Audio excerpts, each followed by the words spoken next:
A new initiative is helping farmers in Nigeria increase crop yields and connect with investors through a technology that combines peer-to-peer lending with a stream of videos and photographs. For decades, farmers have been faced with an array of challenges, from a lack of access to electricity to regulate irrigation, to an ailing road network to transport produce from farms. As a result, most of Nigeria's tens of millions of farmers work on a subsistence basis and live on less than $2 a day. Two local technology firms are offering the ability to help farmers to scale up their businesses by connecting them with investors.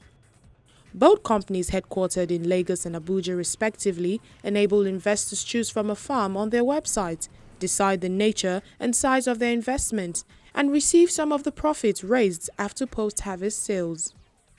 One of the primary problems we were trying to solve was solving the problem of access to funds for farmers, giving them the right expertise for them to grow right, and also linking them to market. So far we've been able to do an effective collaboration here in Nigeria with the right companies who can. Crowdfunding has been one of the. Thankfully, crowdfunding has been one of the access to more like solve the issue for financing farmers. We're excited that in the last 22 months we've been able to work with about 7,000 small-scale farmers in Nigeria already. Who have cultivated over 8,000 acres of farmland and close to 600,000 chickens we've been able to raise till date. We're currently a team of 7 that are championing this new course of farming without actually being on a farm. Thrive Agric and Farm Crowdy use a combination of photographs and videos on their websites to introduce prospective investors to farmers with whom the platforms have a partnership, a technique used in crowdfunding, a form of fundraising that gathers micropayments. Those who choose to invest in a farm are kept updated on the progress of crops in which they have invested, in much the same way that contributors to a crowdfunding campaign are kept abreast of developments.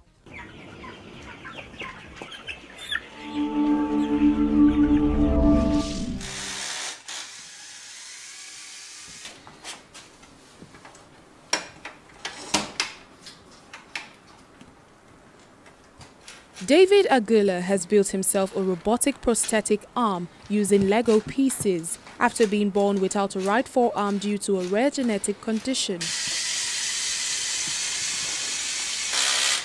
The 19-year-old, who studies bioengineering at the Universitat Internacional de Catalonia in Spain, is already using his fourth model of the colorful prosthetic, and his dream is to design affordable robotic limbs for those who need them.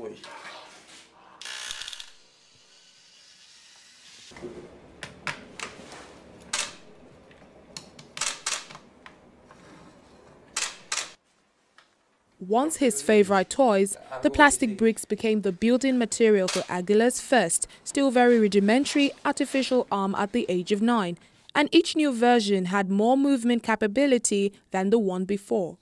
As a child, I was very nervous to be in front of other guys because I was different, but that didn't stop me believing in my dreams, and I wanted to do what I was thinking about, and it was seeing myself in front of the mirror like I see other guys with 2 hands.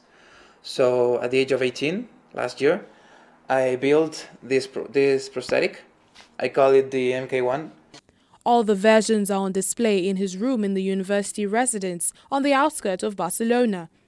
The latest models are marked MK followed by the number, a tribute to comic book superhero Iron Man and his MK armor suits. Aguilar, who uses Lego pieces provided by a friend, proudly displayed a red and yellow, fully functional robotic arm built when he was 18, bending it in the elbow joint and flexing the grabber as the electric motor inside moved.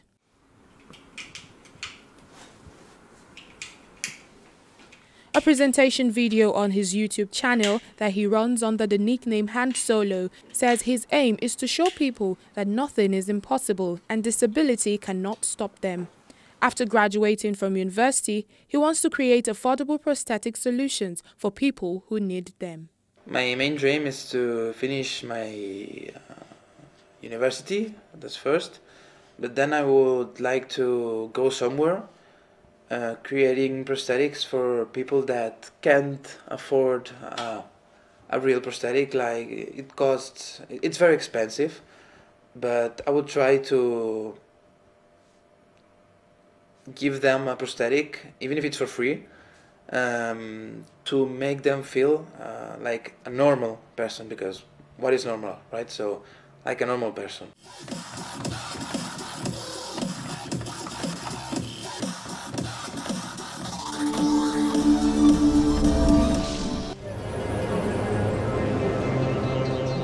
Thousands of self-proclaimed geeks and tech nerds flocked to Brazil's campus party to show off their fancy desktop computers and debate the future of the internet and other technologies. The 12th edition of the massive annual tech fair opened in Brazil's business capital, São Paulo.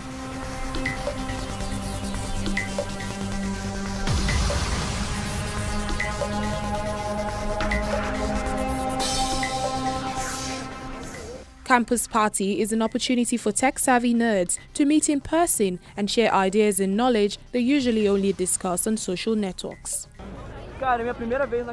This is my first time here at Campus Party. I am really excited. I came from Cauba, Mato Grosso. It was a 30-hour trip, so it's been crazy. We arrived here already excited. The camp party opened today, so we're really liking it a lot. Getting to know many people, taking advantage of the content that has been presented here, and I'm hoping for a lot. I am hoping to leave here a different person. The event also brings in tech personalities for lectures, debates and workshops about a wide range of themes regarding innovations. Campus Party seeks to unite entrepreneurship, education and technology, so it doesn't have just one dimension.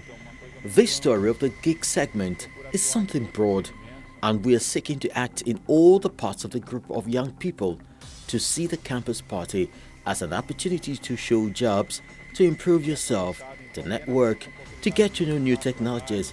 So I think this is a different take. Computer enthusiasts boast elaborate desktops made to look like characters from film and video games. The fair is also an excellent opportunity for youngsters to show off their creations and discuss ideas with other tech lovers and get funding for their startups.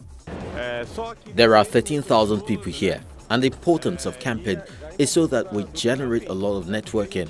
We get to know people from everywhere, and everywhere in Brazil there are people that even come from abroad. And we are able to exchange a lot of content here. A huge section of the event pavilion is reserved for camping tents, where most participants sleep during the week. The Campus Party started in 1997 in Spain as an event for internet enthusiasts and became the trendsetter for many disciplines such as robotics and software creation. Annual editions are also held in Bogota and Mexico City.